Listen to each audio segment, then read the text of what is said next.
Ready to ditch the credit card overwhelm and finally get them working for you with Ynab? First, make sure you've added your credit card as an account in Ynab. Go to your accounts page.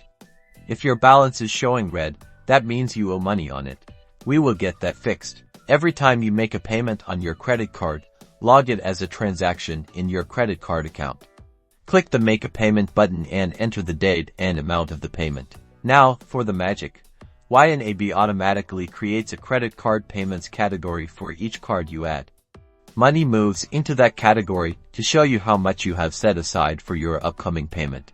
This is from all the spending throughout the month. When you use your credit card for a budgeted expense, like groceries, Ynab automatically moves that amount from your grocery budget to your credit card payments category. So when you make a purchase, your groceries budget decreases and your credit card payments budget increases. So you will have the available funds to pay off your purchase. The goal is to have the available balance in your credit card payments category match the outstanding balance on your card.